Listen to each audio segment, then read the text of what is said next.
Good morning guys, dahil Yasumi namin ngayon, gagala muna kami ng aming boss na si Hugot Sisang. Yung nakikita nyo sa harap na bundok na yan, diyan kami gagala ngayon. Kaya medyo mahalayo-layo ang pupuntahan namin, kaya tara, samahan nyo kami para gumala. Hindi namin nakalain na kami pupuntahan ng aming boss dito. Dahil sabi nga daw niya, kami ay mabait, matyaga sa trabaho, at ma-faithful sa kanila. Kaya sila nang bahala para manlibre sa amin. Ayan na po yung pinuntahan namin. Yan po yung ilog na dito sa bundok. Sobrang dami nga pala naliligo dyan. Ayan, lunti ang mga puno na makikita nyo tulad din sa atin.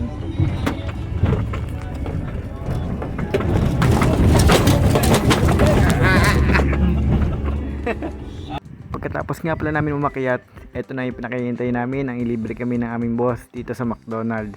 Sabi nga daw niya, napaka-very Benry daw dito. Ang ibig sabihin ng Benry ay convenient, kaginhawang umorder dito, napakadali. Okay.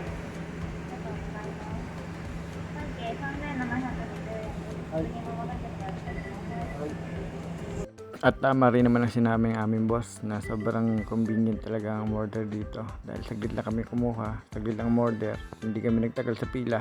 Kaya sisimulan ko ng kagatin to. Ng unang kagat, malaki agad ang kagat. Haha. Utskari sa Mades, maraming salamat sa inyong konting oras na aking panonood sa aking vlog. Bye bye, see you soon, sayonara.